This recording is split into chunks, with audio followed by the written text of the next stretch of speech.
waxaa halkan ka socota wada bannayn golaha deegaanka iyo fulintu ay wadaan oo halkan maanta aan ugu imid masallaha areadan masallaha ee garoonka galbeed ka xigta waa shaqo runtii aad iyo aad u qiimo badan dadkii oo iska wada dhex tallaabiyey saaskii iyo dayrarkii oo hor iyo daba midnaba aan kala lahayn in la nidaamiyo waxay sheegaysaa dadku haddii aan la xukumin oo aan la jahaynin oo aan talo wanaagsan loo haynin inaanay tashanayn qaar baad moodaa dee guryahoodii in helicopter lagu soo dejinayo intaa markaan ka gudbo qodobka aan xusi lahaa waxa weeye diinteenna islaamka iyo dariiqa waxa ay ka tidhi dariiqu ama kan ha ahaado ama kuwa magaalada dhexdeeda ama meel walba dariiqu horta marka hore waa in la ogaado inuu yahay xaq alcaam waa xaq ummaddu ay wada leedahay oo dadkoo dhan ka wada dhexeeya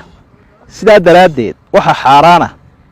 in cid gaara loo xidho oo dawlad u xidho ama maamul u xidho meeshii dadku wada lahaa waxaa kaloo xaaraana qof inuu iska qaato oo uu xidho ama sees ha ku xidho ama dayr ha ku xidho ama guri ha ku xidho hadduu sidaa qofku yeelo wuxuu u badrheedhay in hantidiisii la dumiyo waayo rasuulku wuxu uhi sala allahu calayh wasalam walaysa licirqin daalimin xaqun xidid wax dulmiyayaa xaq ma laha macnaha wakhtigii nebiga nin baa beer buu ka beeray nin kale meeshii fujiya buu idhi ha laga fujiyo sidaasoo kale haddii aad sees daalina ka taagto waddada dhexdeeda adiga ayaa ugu tala galay hantidaada inay baaba'do waxna ku heli maysid rasuulku sala allahu calayh wasalam waxaa kaluu xusay taaka qadarkeed qofka dhulka gardarre ku qaata ama dhul qof leeya ha ahaado ama dantii guud ha ahaado ama dariiqii ha ahaadee maalinta qiyaamaha qoortaa loo surayaa marka dariiqan dadku ay ku sii ordayaan horta ha ogaadaan hantidooduna inay ku baaba'ayso dulmina ay tahay sidaa uu nebigu inoo sheegay sala allahu calayhi wasalam marka xalku waxa weeyaan inaynu garanno dariiqu inuu danteenna yahay iska daa wax kale fiqigeenna islaamiga marka loo yimaado haddii uu qofku dariiqa wax ka qodo god buu ka qoday ama dhagax buu dhigay ama dhagaxaan buu ku ururiyey dad baa jidhay oo ku dhintay ama xoolaa ku baaba'ay ama gaadiid baa ku baaba'ay isagaa loo xaqayaa isagaa lagu yeelanayaa dhibaatadaa u geystay markaa aad dariiqi godkii ku kufto ama dhagaxii qofkii baad ku leedahay wixii ku soo gaadhay soo dhaaf dariiqaa la marayee furan ayuu qofku iska dhex fadhiistay maalan wuu kadaloobsaday ama wuu istaagay qof soconayaa jiidhay isagii baa lagu leeyay waxaa lagu leeyay maxaad dariiqa u fadhiisatay maritaan baa loogu tala galay markaa nidaamkan dawladaha hoose fiqiga islaamigaa qayb badan baa ka hadlaysa oo kale ay tahay madaxduna inay daraasad ku sameeyaan si ay sharciga u waafaqaan sidaa daraaddeed waxaynu leenahay inu aad u adkaynaynaa dariiqyada la degayo ama dhagaxa la dhigayo ama dayrka lagu jarayo xukunkiisa sharcigaa marka la eego waa dulmi waana xaaraan qofkuna xaq uu leeyahay kuma helayo oo ma odhan doona ha dhowto ii bedela waad u badheedhay baa lagu leeyahy xataa culimmadu waxay ka hadlayaan dariiqii ummaddu ay wada maraysa maslaxaddu ay ku jirtay haddii maamulku qofka u sharciyo sharcigaas inuu baadil yahay oo uu burayo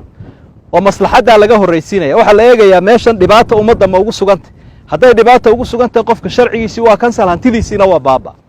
marka sidaa in loogu baraarugsanaada baynu adkaynaynaa dadkuna runtii way soo dhoweeyeen iminka intaan halkan ka arkayo aad bay u soo dhoweeyeen marka dawladda hoose waxaanu leenahay khayr allah idin siiya hawl wanaagsan weeye waxa muuqanaya uun marka shayga cadaalad loo wado ee dadku ay arkaan maamulku inaanu u kala eexanayn cid gaarana garabka saarayn qof waliba wuu ka badrheedhayaa hantidiisa in la dumiyo waanu u dulqaadanaya marka iyagana waxaynu ka rajaynaynaa inay saa ku sii wadaan wixii qalloocdayna in la saxo dadweynuhuna meel kastay joogaan waddanka iyo magaalooyinka iyo magaaladanba in la soo dhoweeyo qofku markuu ku qanco ee lagu qanciyo nidaam ahaan wixiisu inuu khayru sharci yahay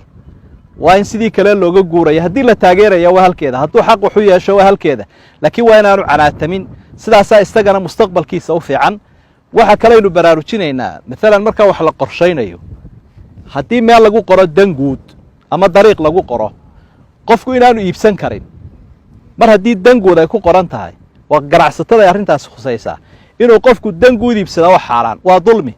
inuu sii iibiyana ma ansaxayso sidaa daraaddeed meeshay dan guud ku qoran tahay dawladda hoosena ma iibin karto ganacsadana ma iibsan karo dariiquna waa la mid taana waxaynu caddaynaynaa xukunkeeda meel walba waad ka heli karaysaae waaba dan guud baa layidhi lacagta baanka taalla iyo asadkan ummadda u dhisan iyo dariiqan iyo dantan guud waa isku mid uun marka sidaynu u karahayeysanayna ama aynaan u ogolayn lacagta baanka taalla in la boobo dantaa guud iyo dariiqaasina waa la mid aad baa u mahadsantihiin iyagana waxaynu leenahay allah ha idin fududeeyo dadweynahana waxa waajiba inay ku garab galaan mar haddii dantoodii laga hadlayo sawaabkana allah hayna waafajiyo madarkana allah haynoo sakhiro madar khayr qabo inuu ayna allah hayna siiyo ciddii dhibaata ay soo gaadhayna dhibka allah ka dulqaado mar walbana maslaxadda iyo manfacadda ummadda iyo diinta iyo sawaabku siduu ku jira allah hayna waafajiyo aad baa u mahadsantihiin